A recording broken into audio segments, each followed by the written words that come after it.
Em 1861, uma guerra civil dividiu a nação. Verena Davis se viu inesperadamente lançada ao papel de primeira-dama da Confederação, com seu marido Jefferson agora presidente da nova nação separatista. Mas por trás de sua posição havia desconfiança e tensão. Rumores sobre sua ascendência aumentaram, críticos questionaram sua lealdade e a guerra traria perdas pessoais devastadoras. Então, o que seria dela? Junte-se a mim para descobrir. Verena Davis nasceu e foi batizada como Verena Howell em 7 de maio de 1826. Seus pais, William e Margaret, moravam em Natchez, no estado do Mississippi, mas ela parece ter nascido na zona rural da Louisiana, quando seus pais estavam visitando alguns parentes no estado. No entanto, algumas fontes afirmam que ela nasceu no Mississippi. Verena nasceu em uma família da elite americana do início do país. Do lado do pai, a ambição e o serviço público eram muito presentes, já que seu avô paterno foi governador de Nova Jersey na década de 1790 e seu próprio pai pegou em armas contra os britânicos durante a Guerra de 1812. Sua mãe, Margaret Louisa Kemp, era filha de um rico fazendeiro e proprietário de escravos do Mississippi, um imigrante escocês-irlandês que conquistou status e fortuna no sul profundo. A própria Verena era a segunda de 11 filhos, embora, na dura realidade do século XIX, apenas 7 sobreviveriam até a idade adulta. Embora sua linhagem familiar remontasse a ancestrais europeus das Ilhas Britânicas, incluindo raízes galesas e escocesas irlandesas, desde o momento de seu nascimento, alguns sussurravam que Verena não tinha a aparência esperada. Ela tinha uma pele olivácea, olhos escuros, cabelos escuros e um nariz largo, características que mais tarde foram atribuídas à sua ascendência galesa. Mas nem todos estavam convencidos. Para muitos na sociedade rígida e obcecada por raça do Sul antes da Guerra Civil, essas características pareciam incomuns, e como você verá em breve, o incomum despertava suspeitas. Durante a infância de Verena, seu pai era um comerciante razoavelmente próspero, proprietário de uma plantação e de dezenas de pessoas escravizadas. Por um tempo, a família viveu confortavelmente, mas na década de 1830, uma série de investimentos ruins, combinados com um estilo de vida cada vez mais caro, fez com que suas finanças entrassem em declínio constante. Em 1839, os reveses haviam se acumulado a tal ponto que levaram à falência. Foi a família rica de sua esposa que interveio para resgatá-los. E provavelmente foi através do apoio financeiro deles que William conseguiu enviar sua filha para o norte para estudar, matriculando-a em um internato na Filadélfia. Lá, ela recebeu uma excelente educação e trabalhou incansavelmente, de modo que, quando voltou para casa, provavelmente era uma das mulheres mais cultas de toda a sua comunidade.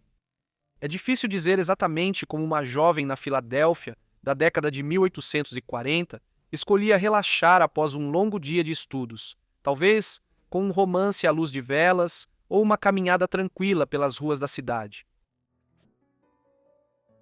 No final de 1843, com apenas 17 anos, Verena conheceu seu futuro marido em uma festa de Natal na fazenda Hurricane.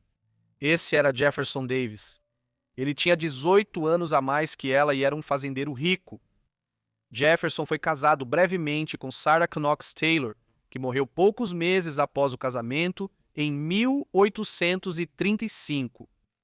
Sarah era filha de Zachary Taylor, um general do Exército dos Estados Unidos que serviu brevemente como o 12º presidente dos Estados Unidos entre 1849 e sua morte no cargo em 1850.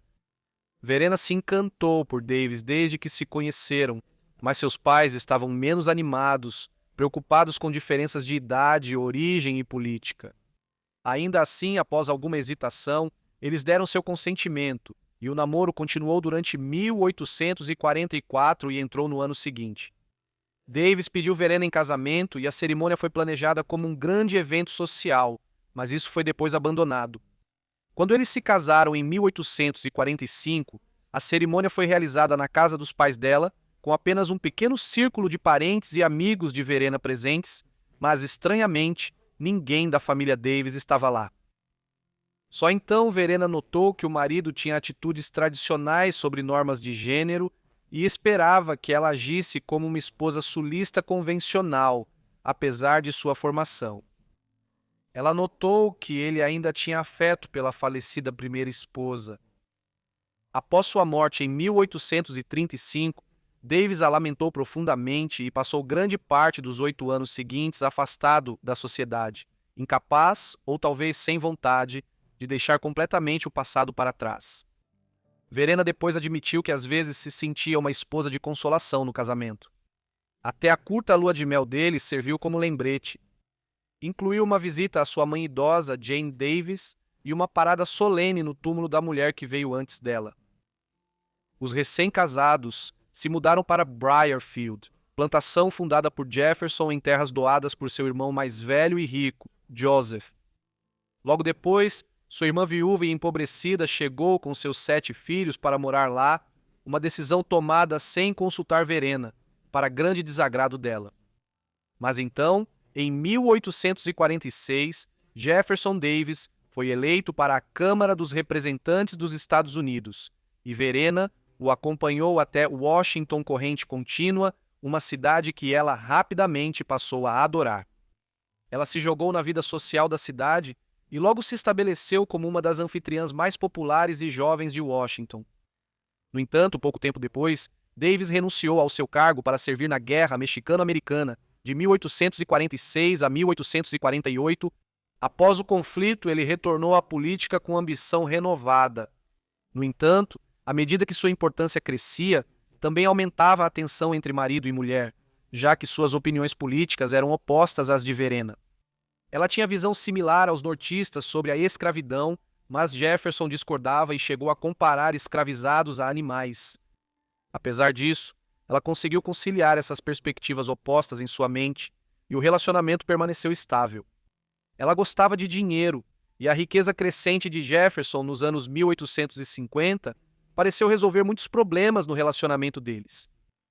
Ele serviu por muitos anos como senador pelo Mississippi e, em 1853, foi nomeado secretário de guerra na administração do presidente Franklin Pierce.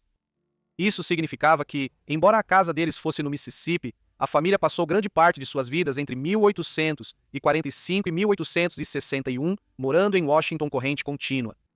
Aqui, Verena se sentia mais confortável, achando o ambiente político e social da cidade mais alinhado à sua visão do que o clima cada vez mais tenso do Mississippi.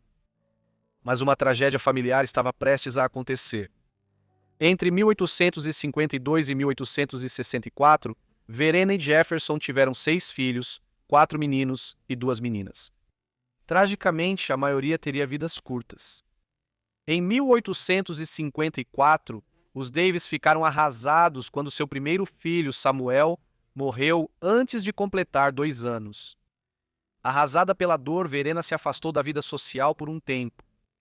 No ano seguinte, nasceu a filha deles, Margaret, a única entre os filhos que cresceria, se casaria e teria sua própria família. Um terceiro filho, Jefferson Jr., sobreviveu até a idade adulta, mas morreu aos 21 anos em 1878, durante uma epidemia de febre amarela no vale do rio Mississippi. Mais 2 filhos vieram depois, Joseph, nascido em 1859, e William, nascido em 1861. Ambos morreram na infância. A filha mais nova deles, Winnie, nascida em 1864, era especialmente próxima da mãe, mas nos anos anteriores ao seu nascimento, acontecimentos estavam se desenrolando no sul que mudariam suas vidas para sempre. Toda a trajetória da vida de Verena mudou no final de 1860. Desde a infância dela, o debate sobre a escravidão vinha se intensificando nos Estados Unidos.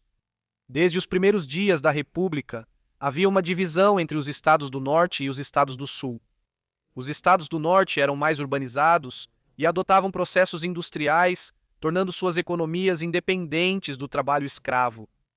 Muitos estados já haviam começado a proibir a instituição, e na época de Verena, havia uma divisão clara entre os estados livres do Norte e os estados escravistas do Sul, onde o trabalho forçado ainda era central para o cultivo de algodão e tabaco em enormes plantações.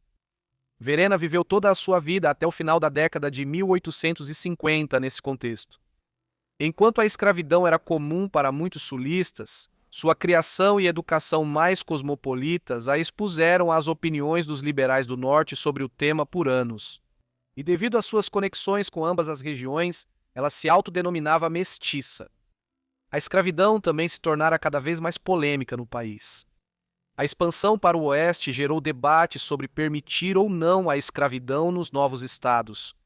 Isso começou a ferver na década de 1850, especialmente após a formação do Partido Republicano.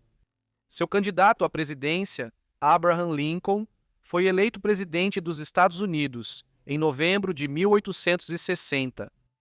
Embora Lincoln não tivesse feito campanha com uma plataforma abolicionista nacional, os estados do Sul temiam suas intenções, e em dezembro de 1860, a Carolina do Sul foi o primeiro estado a se separar da União. Uma série de outros estados seguiu o exemplo entre janeiro e abril de 1861, unindo-se para formar os rivais Estados Confederados da América no Sul. Nesse mesmo mês de abril, os primeiros tiros da Guerra Civil Americana foram disparados, dando início a um conflito entre a União e a Confederação que iria dividir a nação. Verena Davis e seu marido logo se tornariam o primeiro e único presidente e primeira-dama dos Estados Confederados da América. Eles alcançaram essa posição única na história gradualmente. O Mississippi decidiu se juntar à Carolina do Sul e se separou da União em 9 de janeiro de 1861. Jefferson formalmente renunciou ao Senado em Washington corrente contínua 12 dias depois. 4 semanas depois, ele virou presidente provisório dos Estados Confederados na convenção em Montgomery, Alabama. O cargo provisório tornou-se permanente em 22 de fevereiro de 1862, época em que a guerra já estava em pleno andamento e a capital havia sido transferida para Richmond, Virgínia. Como esposa de Jefferson, Verena imediatamente se tornou a primeira-dama. A elevação de seu marido ao cargo de presidente se deveu à sua senioridade como senador de longa data e ex-secretário de guerra. Ainda assim, o cargo de primeira-dama da Confederação era difícil para Verena. Ela nunca acreditou realmente na causa confederada, e suas dúvidas a tornaram pouco adequada como primeira-dama da nova nação separatista. Quem a encontrou e conversou com ela em Richmond nesse período notou isso, e muitos comentaram sua aparência.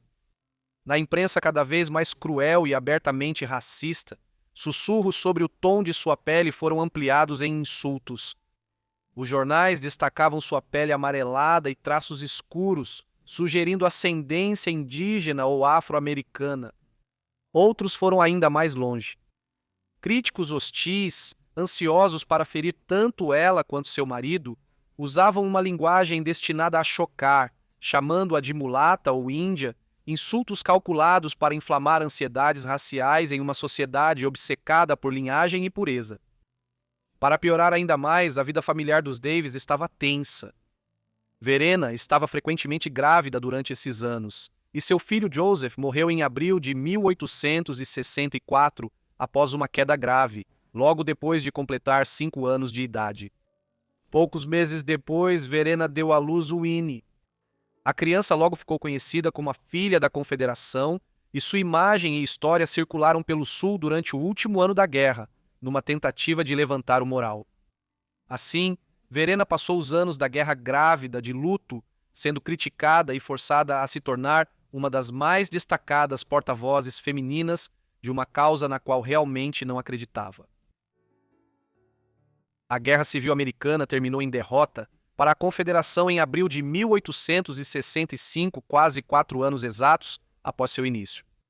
Enquanto o general confederado Robert E. Lee organizava a rendição, Jefferson, Verena, sua família e apoiadores fugiram ao sul de Richmond. Eles foram capturados na Geórgia, e Jefferson foi detido após suspeitas de ligação com o assassinato do presidente Abraham Lincoln, poucos dias após o fim dos combates. Como resultado, Jefferson ficou 2 anos em confinamento. Nesse período, Verena mandou os filhos ao Canadá para ficarem seguros com parentes enquanto lutava pela libertação do marido.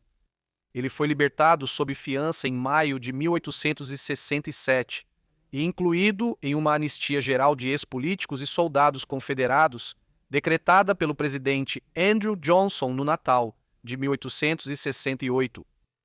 Os Davis agora estavam livres para viver suas vidas novamente da maneira que escolhessem. No entanto, a sociedade ao redor deles havia mudado. A riqueza de Jefferson vinha principalmente de suas fazendas sustentadas por trabalho escravo. Isso agora havia acabado. Além disso, não havia chance de retomar a carreira política, e a riqueza da família foi dizimada pela guerra e pelos gastos legais durante sua prisão. Nesse período, a família viajou para a Europa e ganhou dinheiro com palestras e aparições públicas devido ao status de ex-presidente e ex-primeira-dama da Confederação.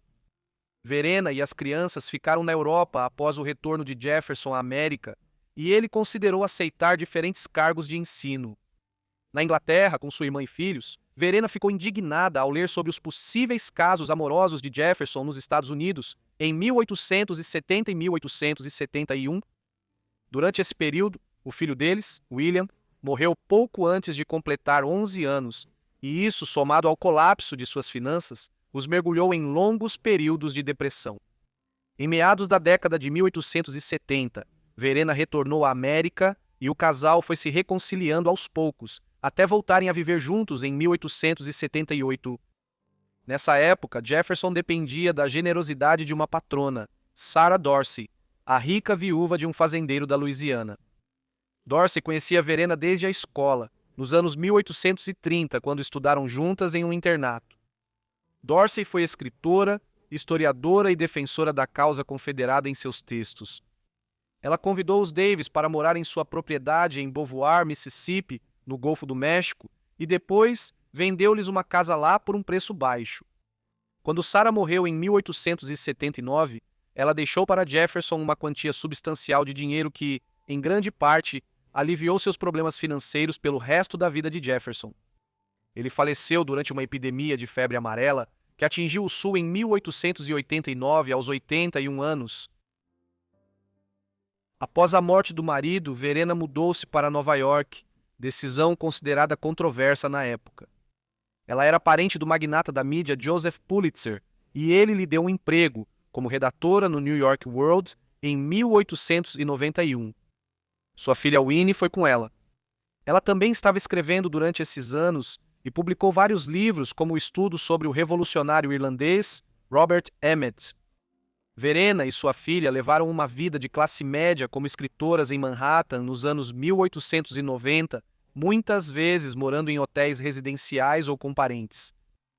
Às vezes, Verena era criticada pela imprensa do Sul por ter se mudado para o Norte e escrever para um jornal Yankee em Nova York. Ela respondia às críticas dizendo que, após a guerra e a morte do marido, precisava trabalhar para se sustentar. Em 1898, a tragédia aconteceu quando Winnie morreu, aos 34 anos de idade, possivelmente de pneumonia ou gastrite. Verena providenciou o enterro dela em Richmond, junto ao pai e irmão. Verena continuou escrevendo mesmo com a idade avançando. Muitos de seus artigos focavam em promover a reconciliação e uma melhor compreensão entre os estados do Norte e do Sul, já que o país seguia dividido 3 décadas após a Guerra Civil. Foi uma vida estranha entre duas realidades para Verena. Por um lado, ela morava em Nova York, mas também viajava para participar de encontros de mulheres que cresceram e viveram em famílias com ex-soldados confederados e figuras políticas. Em seus últimos anos, ela se interessou em expandir o acesso à educação. Em 1901, por exemplo, ela se encontrou com o influente líder afro-americano Booker T. Washington e discutiu as maneiras pelas quais tanto as mulheres quanto os afro-americanos poderiam ter maiores oportunidades educacionais nos Estados Unidos. Em seus últimos anos, ela gostava de passear diariamente pelo Central Park e de frequentar o teatro. No final, ela viveu até os 80 anos, falecendo de pneumonia em seu apartamento em Midtown Manhattan em 16 de outubro de 1906. Ela deixou sua filha, Margaret Davis Hayes, além de vários netos e bisnetos. Até hoje, muitos olham para suas fotografias e especulam sobre sua ancestralidade, com alguns acreditando que ela devia ter alguma herança africana ou indígena devido à sua aparência. Alguns também destacam que ela se autodenominava mestiça para reforçar isso. Contudo, pesquisas genealógicas e historiadores modernos não acharam evidências confiáveis que sustentem isso. As linhagens familiares dela remontam a ancestrais europeus, então só podemos especular. Verena Howell Davis foi homenageada com um cortejo fúnebre pelas ruas da cidade de Nova York e depois foi sepultada em Richmond, o que significa que a única primeira-dama da Confederação foi enterrada em sua breve capital. A lápide dela simplesmente dizia, em paz. O que achou da história e das fotos dela? Você acha que ela tinha outra origem além da europeia? Deixe sua opinião nos comentários. E se você tiver outras sugestões, também me avise aí embaixo nos comentários. Espero que vocês estejam inscritos e com as notificações ativadas para receber todos os meus vídeos assim que eu os postar. Enfim, é isso da minha parte, então vejo todos vocês no próximo Vidas Esquecidas. Obrigado!